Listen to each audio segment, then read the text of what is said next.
Shalom, sidang jemaat gereja sidang jemaat Alam Maranatha Family Kota Batu. Pada malam hari ini kami akan menyampaikan firman Tuhan mengenai kebangkitan Yesus Kristus. Saudara sekalian, sebelumnya kami akan membacakan dalam kitab Nabi Yesaya sebagai suatu nubuatan tentang apa yang sedang dijalankan oleh apa yang digenapi oleh Tuhan Yesus Kristus. Dikatakan dalam Yesaya pasal 26 ayat 19, "Ya Tuhan, orang-orang-Mu yang mati akan hidup pula. Mayat-mayat mereka akan bangkit pula. Hai orang-orang yang sudah dikubur di dalam tanah, bangkitlah dan bersorak-sorai. Sebab embun Tuhan ialah embun terang, dan bumi akan melahirkan arwah kembali." Saudara sekalian, satu nubuatan yang cukup lama kemudian digenapi pada zamannya Yesus Kristus. Karena Yesus datang ke muka bumi ini adalah untuk menjadi juru selamat, untuk melaksanakan misi keselamatan umat manusia seantero bumi di mana kita berpijak. Saudara yang kekasih,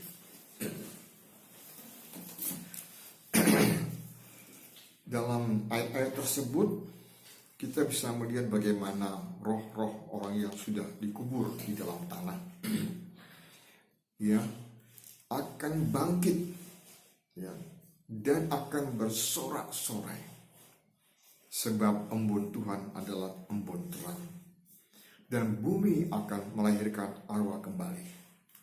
Istilah arwah ini adalah bicara mengenai roh. Jadi orang-orang itu yang bangkit dari bumi, Allah kembalikan rohnya. Dengan kuasa Yesus Kristus, seperti anak Yairus dalam Lukas pasal 12, dikatakan bahwa dia sudah meninggal, tapi dia dapat bangkit kembali. Lazarus dalam Injil Lukas pasal 8 ayat 48 juga demikian. Tubuhnya sudah dimasukkan ke dalam lubang kuburan dan badannya sudah berbau busuk, dan orang-orang minta pertolongan dari Yesus Kristus. Yesus datang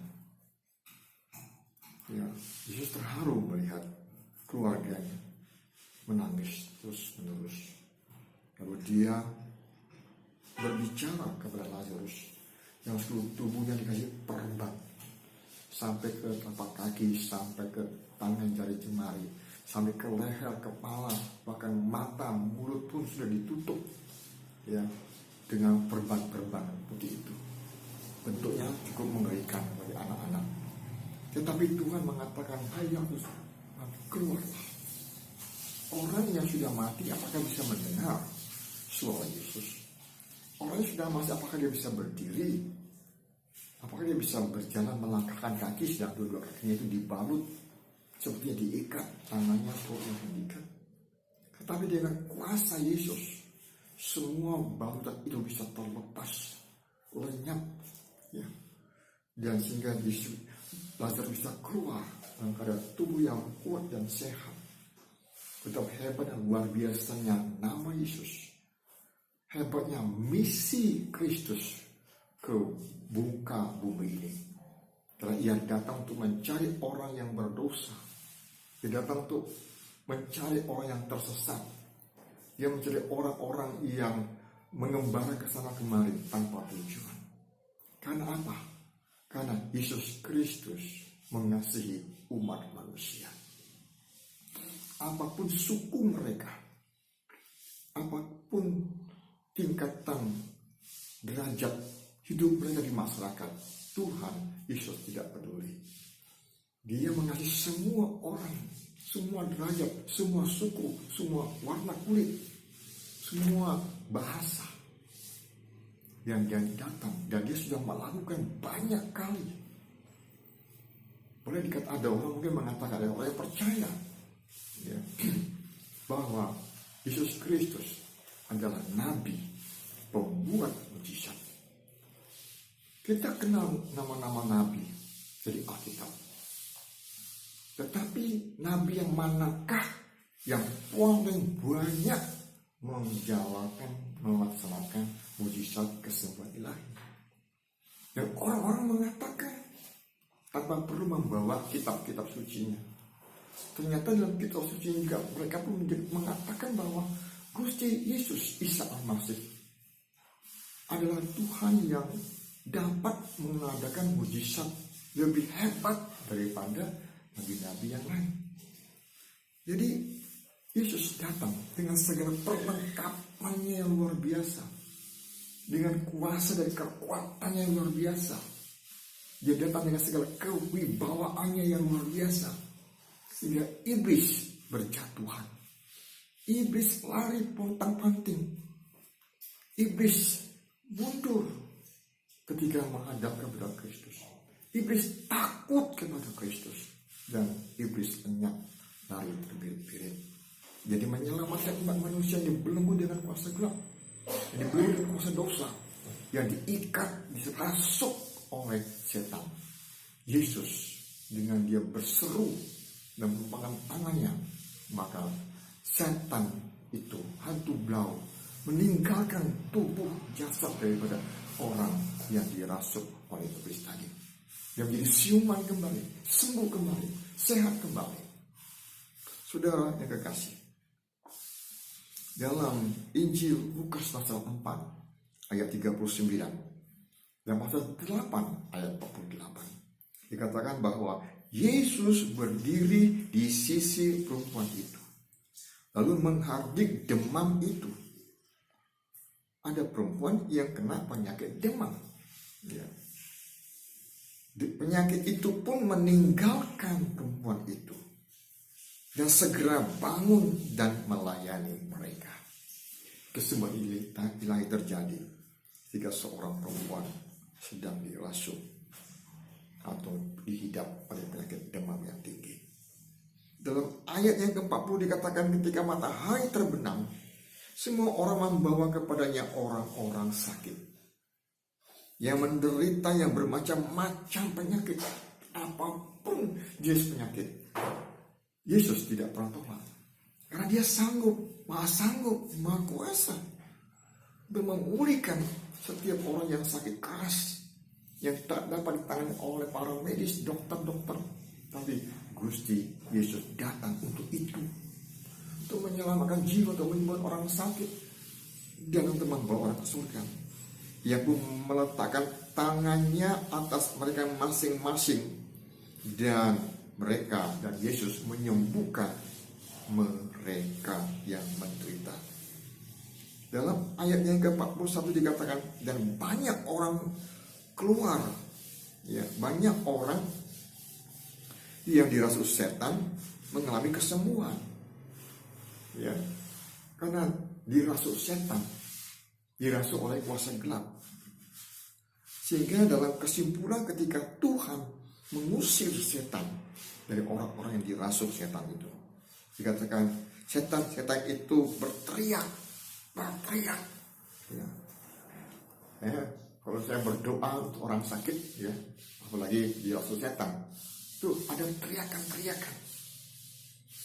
Dia nggak mau lari, nggak mau keluar dari orang itu, karena saya terus memekikkan, menyuruhkan nama Yesus. Dan akhirnya setan itu melarikan diri. Dan banyak lagi saudara-saudara sekalian untuk membahas hal-hal seperti ini, bahwa Yesus datang untuk menyelamatkan umat manusia.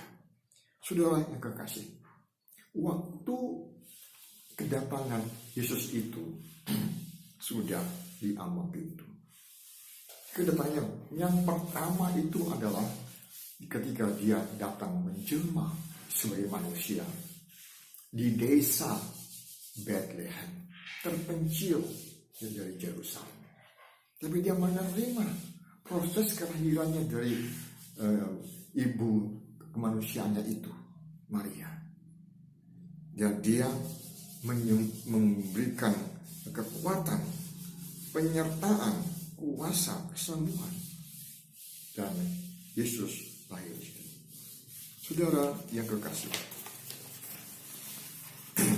nubuatan-nubuatan yang berikutnya adalah ketika Tuhan berkarya pada zaman perjanjian baru dan memberikan pertolongan, kefaedahan, keuntungan, kesegaran, kesehatan kepada umat manusia pada zamannya.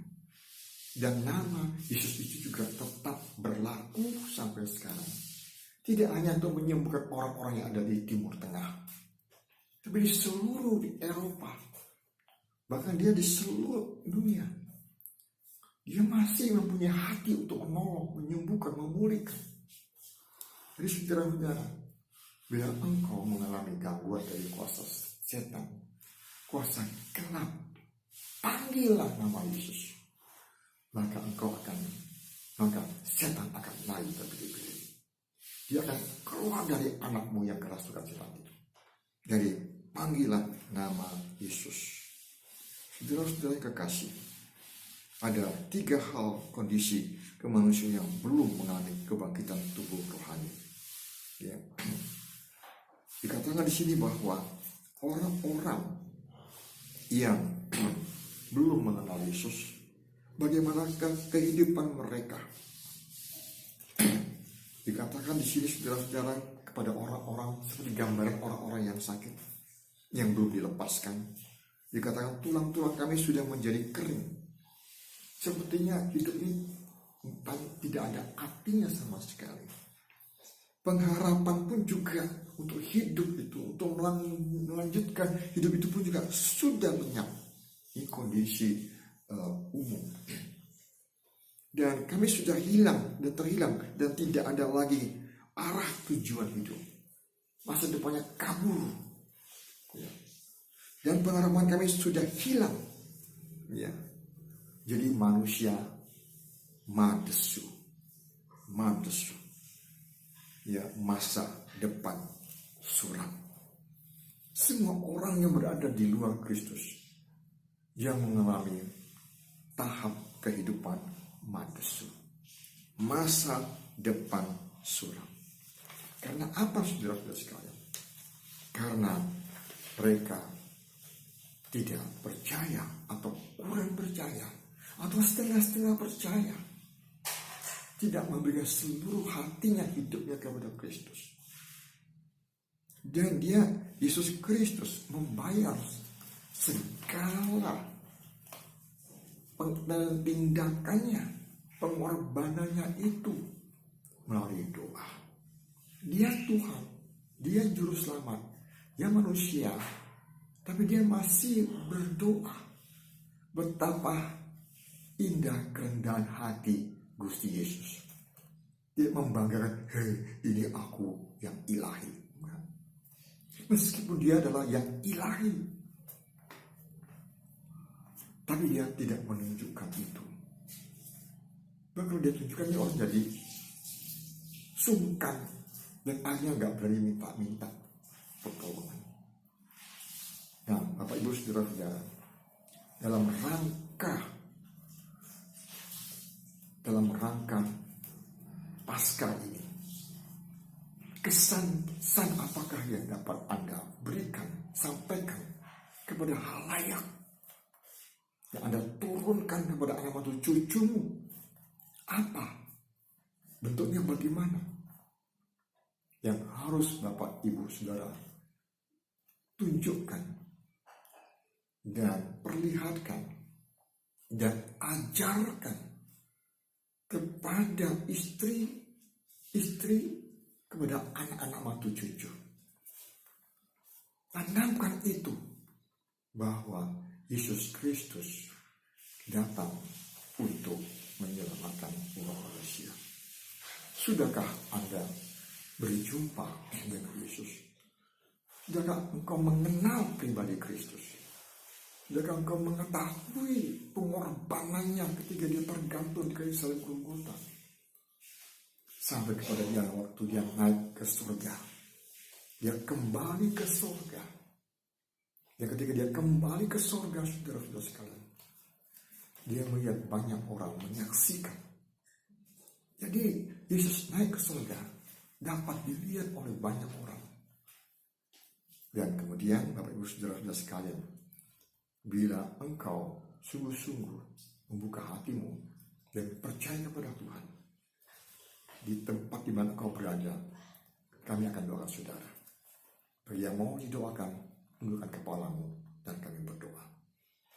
Ya Tuhan Allah kami di surga, dengarlah doa kami Tuhan, untuk semua umat-Mu yang sedang mendengarkan firman-Mu ini Tuhan, dan selamatkanlah jiwa mereka, sembuh pulihkanlah mereka, di dalam nama Tuhan Yesus Kristus kami berdoa dan mengucap syukur kepada-Mu ya Tuhan. Haleluya. Amin. Sekian, Tuhan memberkati.